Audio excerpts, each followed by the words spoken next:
November brings the wrap up of summer crops, and Josh, it's been an interesting year overall for summer crops in Oklahoma. How have things looked? Well, I think we've said it every time this summer. It's a mixed bag, Yeah. and I think it kind of was that way early. It was that way in the middle season, and it's kind of that way at the end of the season. Is we have some really good fields, we have some really good crops. Just down the road, we have some really bad crops. Right. So I think it's kind of a mixed. Nothing did poor this year. You know, all of our crops did fairly well.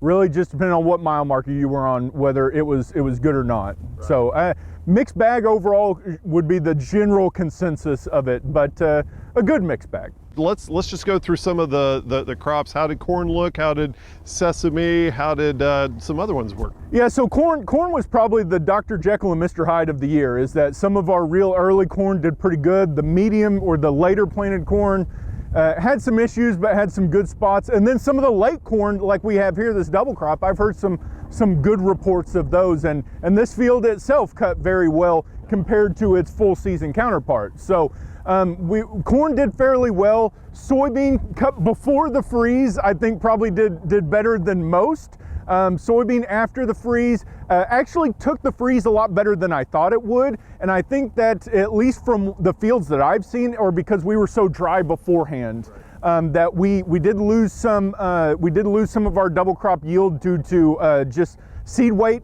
Because it shut off a little too early. We might have lost some yield due to some lodging or some shattering, but the quality issue that we've had the last couple of years, we didn't have because we were so dry heading into it. So soybean before the freeze looks good. After the freeze is probably, a lot of folks don't want to talk about the freeze and what came after. Sesame kind of took a hit on the chin this year because I don't think the conditions, when we typically plant sesame, the conditions just weren't right. It was hot. You remember May, we had that period of really hot, really windy conditions, were really challenging for planting. That's typically when we start putting a lot of sesame in.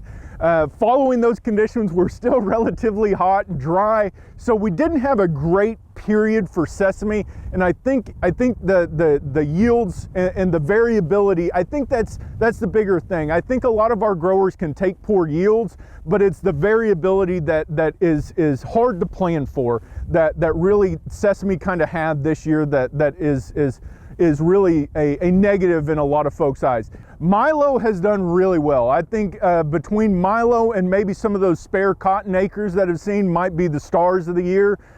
Milo itself we've had some really good fields, and the price was really good. Right. And I think that's what a lot of folks were really positive on, is the fields looked really good.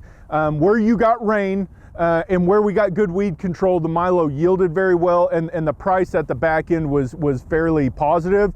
And so I think that would be probably the star of the ball this year is probably the Milo, because of everything, total package. Let's kind of look at some of the winners that we had, and if it's worth planting some of those crops again next year, just from an agronomy side of it. Yeah, so because of the prices we have, some of our bean prices are decent, our grain sorghum prices are decent. Corn is probably not as good as we'd like it to be, right. But I think all of the summer crops have a place right now. The one thing that concerns me is a lot of places have been dry and been dry for a prolonged period of time. We're talking some places down the Southwest and the Panhandle are working on 2 years being abnormally dry.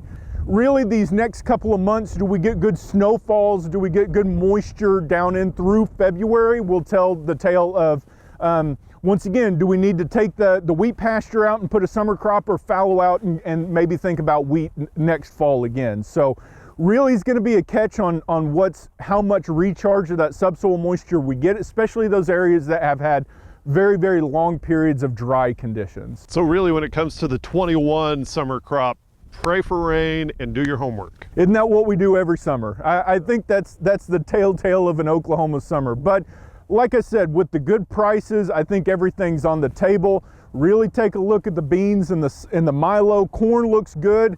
This double crop corn system is a good system. So even if you have wheat out there, maybe don't want to venture into the beans or the Milo, consider that double crop corn. It looks pretty good. Okay, thank you very much, Dr. Josh Lofton, cropping system specialist here at Oklahoma State University.